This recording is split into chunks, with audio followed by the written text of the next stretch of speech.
afternoon, everyone. I'm going to take you through the last 5 years of journey that chemistry courses or the School of Biological and Chemical Sciences went through. And that's why I just put things together as an evolution of specifically chemistry undergraduate courses. After the implementation of research development skills. I want to just point out that all science courses do have this research development skills, but these are not very explicit and not very clearly defined. And this is what Professor Romila Gopalan actually mentioned this morning, that it's there but you didn't know that it was actually present.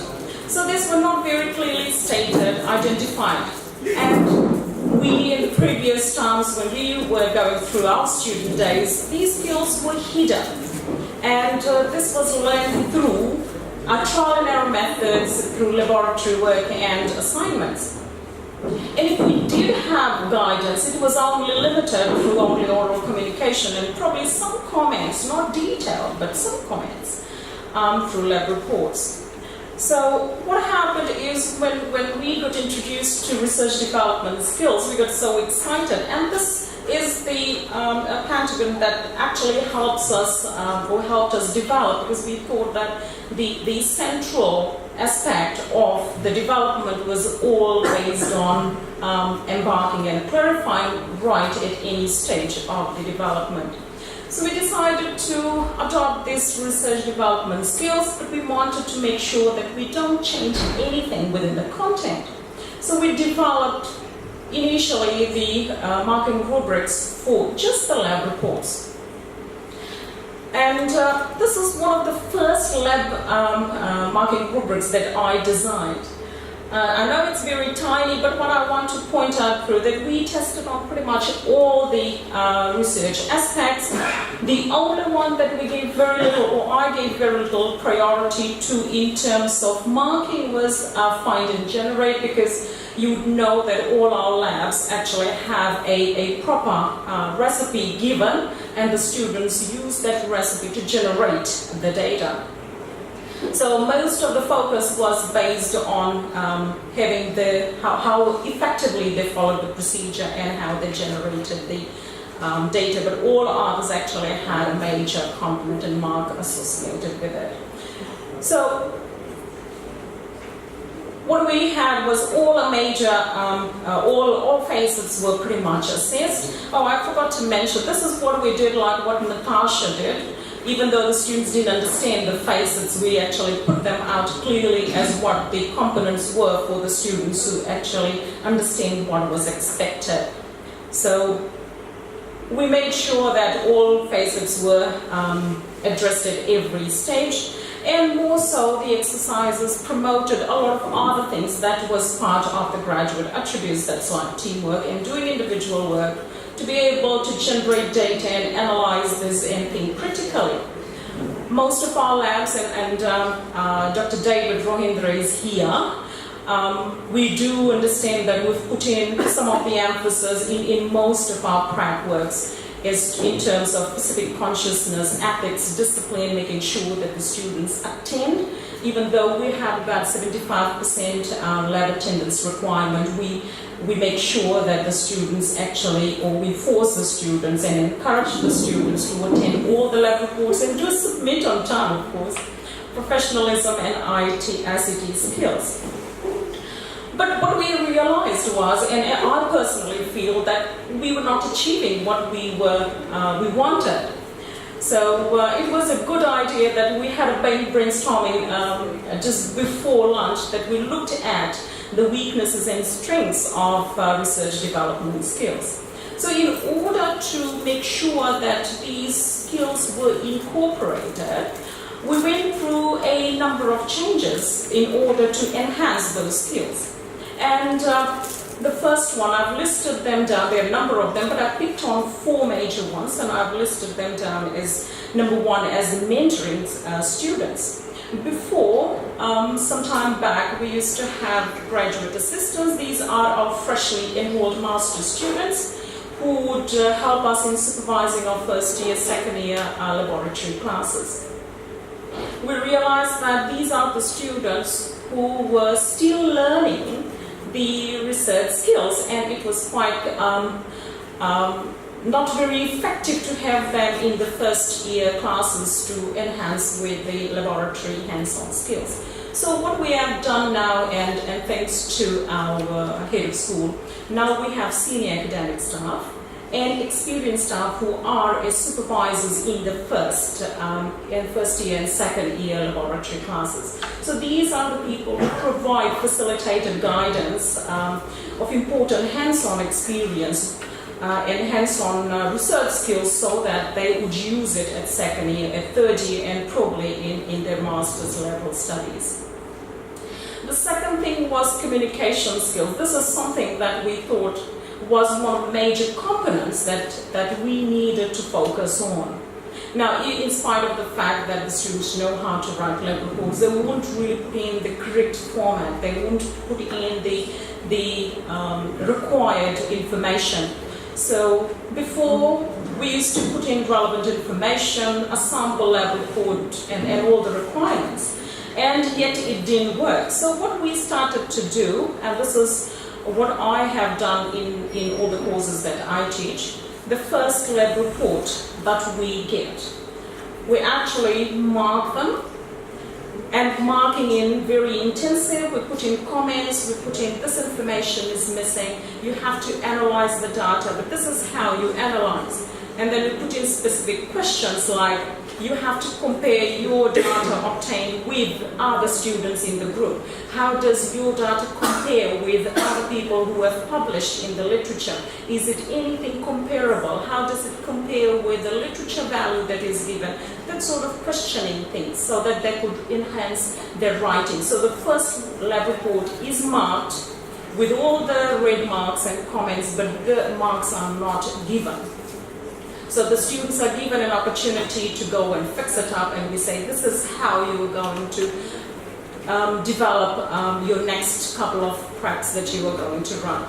Some of the other courses we wanted to develop oral skills, and some of them have some of the presentation skills, like Dr. David Rohindra has CH105, where he puts in some of the oral examinations, like the in lab quizzes and lab tests, where students, and similarly to CH301, this is our third year course, the students don't give a written laboratory test, they actually do an oral test, so that they can actually explain things clearly, and I think all is contributing towards enhancing the performance at the third year level course, which is our course that actually would incorporate all of the components of RSD, and the students can do a initiated, self-initiated research. The third one is the ICT skills. Apart from writing a proper lab report and analyzing the data on an Excel spreadsheet, we've been, for a couple of years now, have been introducing this chemical software, where the students can actually go hands-on experience and draw structures. And we couldn't afford a license software, but we tried to download the Know-It-All and Camp Schedules, are the two free ones that the students could download and use. And I had started off requesting the IT people, thanks to them, they've downloaded it pretty much in all computers. So the students at first year, we expect them to go and draw simple molecules and model them out. Then at second year level, we expect them to draw equations, and then later on at third year to put in a full mechanism for the reaction. Now the mechanistic representation is more like, under the Bloom's taxonomy, it's under the highest level of actually presenting the understanding of a chemical reaction. And what I have done is I've selected some of this. This is what some of the students have done. This is our second year students who have put up some sketches, so that they can explain in their lab reports how they have come across doing calculations, which molecules have they used in the calculation, and explain what has started off with and what they have got in the final.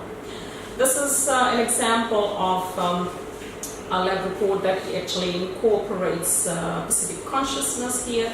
This is a third-year prac which I actually teach, and this involves generally synthesizing a mosquito repellent in the laboratory.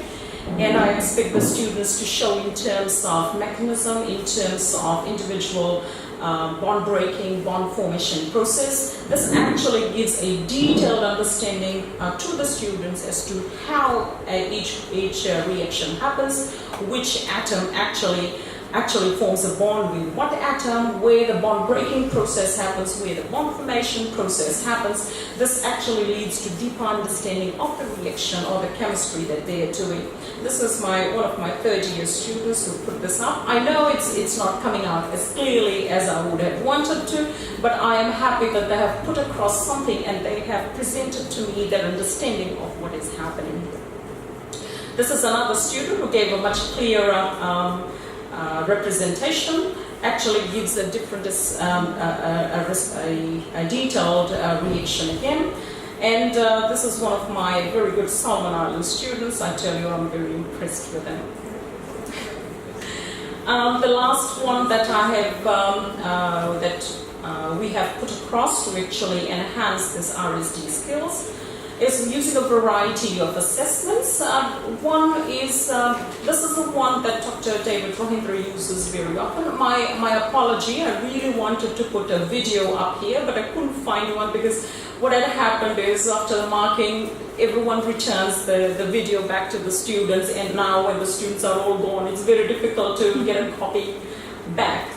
So David uses a lot of, at least one assignment for video production. He actually incorporates specific consciousness as well. CH105 and CH203 actually uses local scenarios like climate change, waste management, those aspects, so that students could actually reflect on their own society and look for avenues of fixing the problem.